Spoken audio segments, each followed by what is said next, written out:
So here I am, and today's talk is called Hobson's Choice. How many of you have heard that term before? Just show of hands. Okay, there are a couple of you, that's great. What it really means, if I distill it all the way down, it means take it or leave it, basically. Take it or leave it, Hobson's Choice. And it's derived from the life and times of Mr. Thomas Hobson. He lived around 1545 to 1631 in Cambrige, woohoo, England. And I say woohoo because that's where we were living for a while there. So, how did this come to be? Well, Mr. Hobson, he was an entrepreneur, and he had a really thriving carriage and horse rental. And that's how he made his living. So he's in Cambridge. There's a big university there called Cambridge University. And so there are students that will rent out the horses. And he notices, wow, these guys are really riding these horses hard. Come forward with me, 2016. Here we are at KU. We've got students back, yes? Yes. All right. How are they driving here? Whoa, right? Fast, accelerated, racing to the red light. In and out, right? Taking risks. Why? Because they believe they're immortal, correct? They haven't figured it out yet. So they're immortal.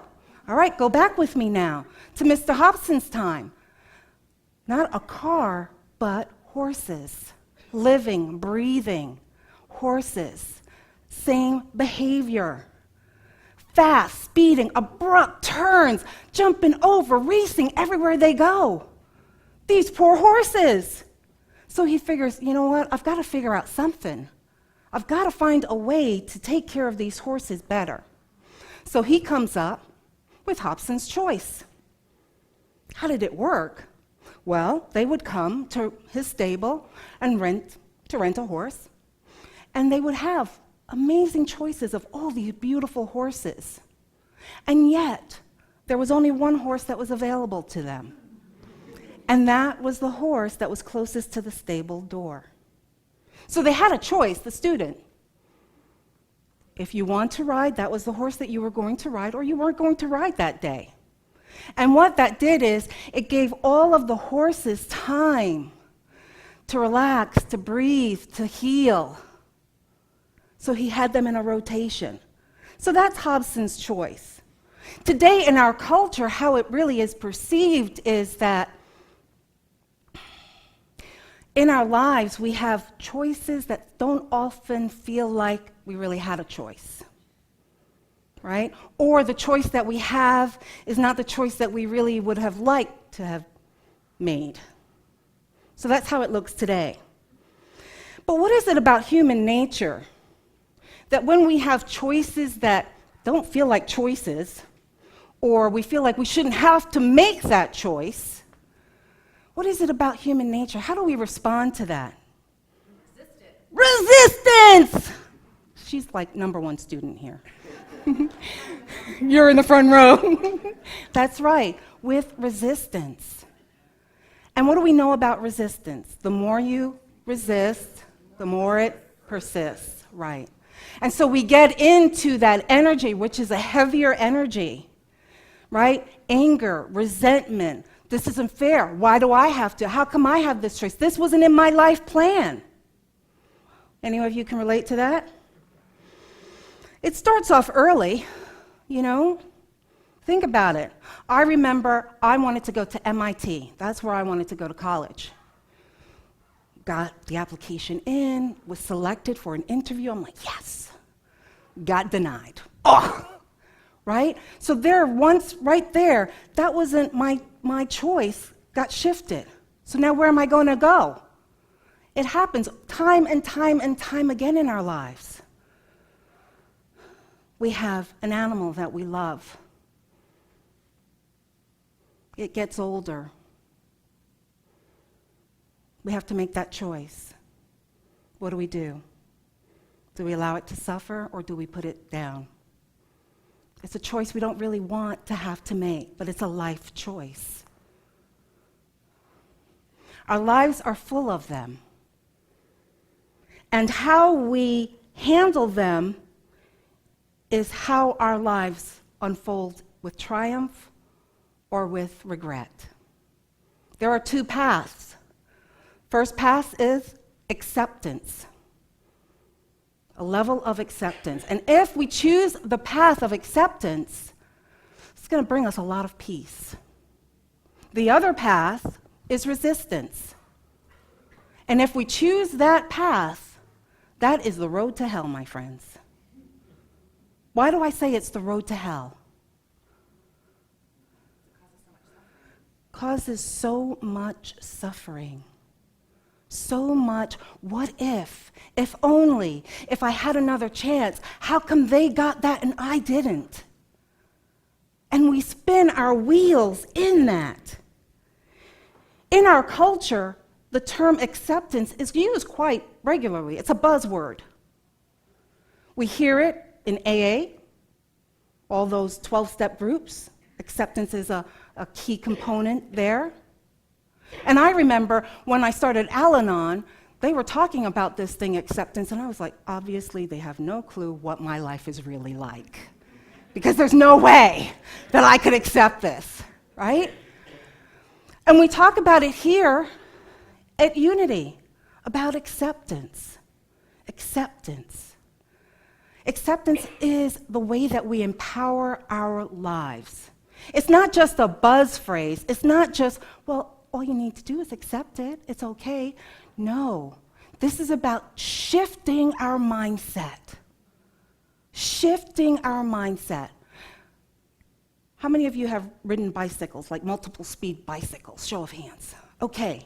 So we start off on our bicycle, we're riding, we're in the low gears, and we're pedaling, we're moving, but we're really not moving fast or far. Because what we really need to do is we need to shift our gears, right? Shift into the higher gears. And then when we shift into the higher gears, what's happening is we're pedaling, same amount of energy, but it's easier. It's faster. We're going places now. Think of acceptance in that manner. Acceptance allows you to shift into a way of operating in the world with ease and grace, without struggling, without, life is so hard. No, life doesn't have to be that hard. So acceptance really is about empowerment. That's what acceptance gives you. Now, since I'm thinking about acceptance, I'm thinking about alchemy, the alchemists. Do you remember in the medieval times? There was alchemy. What were they trying to do? Make gold, right? So they were taking this, I love her, I'm glad she's here. They were taking this lead, this heavy lead, and trying to transmute it into this precious metal of gold. This is acceptance. Acceptance transmutes what is going on in your life and flips it so that you see that it's a precious moment that is happening just for you, for your good, for your highest being. So I'm talking a lot about acceptance. Why should you believe me? You know, as Unity ministers, we tend to be on the perkier side, right? When we give our when we give our talks, we want to be inspiring. But for me, it's not just about being inspiring. It's about how do I take this out in the world? How do I live this practically? When things come up and hit me in the face, how do I transmute that into acceptance? We see it on those who have triumphant lives. One case in point that I want to bring out is, what about childhood? There are many of us that have felt that our childhood may not have been what we wanted. Maybe we felt gypped. It was unfair. Maybe there was some abuse. Maybe neglect. Maybe there was just apathy. Now, we can spend our time in the, this is so unfair. Why did this happen to me? Woe is me. I didn't deserve it. Why is God punishing me? We can do all of that behavior, and you know what we do? We get into relationships. We get into relationships with people, and we recreate that same drama, hoping that this time it's going to come out different. This time I'm going to be able to fix it. Because we are stuck in that loop.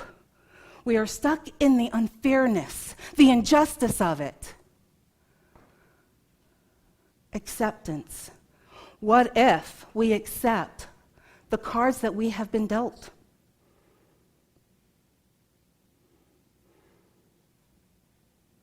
The cards that I have been dealt allow me to have chosen the path that I'm on right now, to be this impassioned, I don't even think that's a word, but I'm using it, I'm coining it, empathic person that I am today. Gifts, my friends, gifts.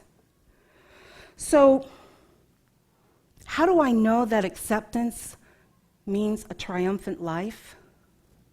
Well, I could think of one person in particular. Mother, drug addict. Mother, in and out of jail. Mother gives up rights of that child because she's not functioning. That child is discarded to someone else's care. Now, I don't know about you, but I could work that. In the area of unfairness, resentment, oh, if only I could get into those relationships, creating that drama over and over and over again. This person accepted, this is the cards. This is what I was dealt, but what is my life purpose? What am I here for? What do I want to be known for? You may have seen her, Simone Biles, Olympic gymnast.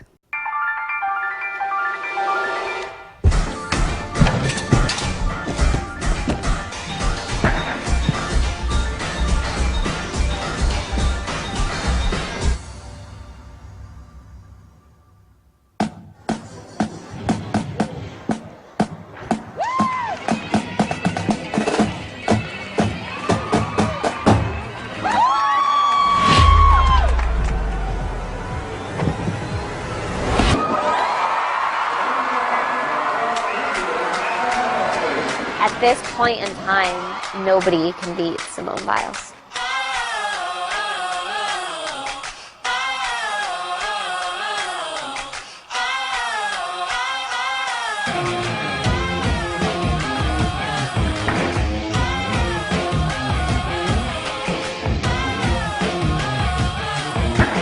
I've seen some of my guy friends try it, but they never land it, so they get really upset.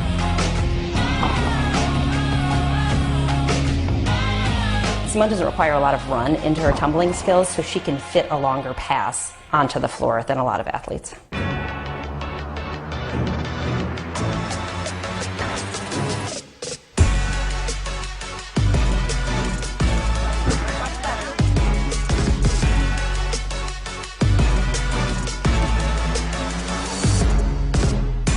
She adds the jump afterward, which is a simple skill, but it adds to bonus.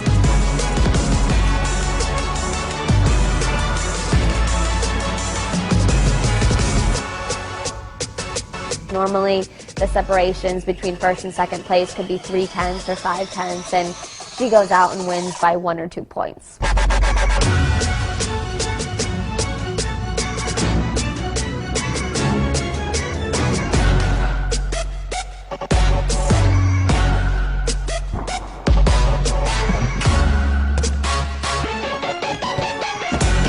This is a tumbling pass that you would see on the floor, and she does it on 4 inches wide.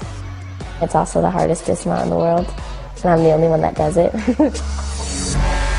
I would say it's probably no more than 3 days that it takes her to achieve a new skill. Many athletes, it takes them years. I would say Simone is definitely competing against herself at this point.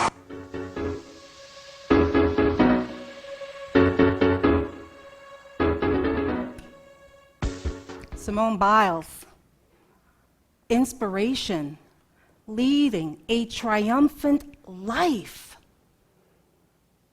She's got a move named after her, the Biles.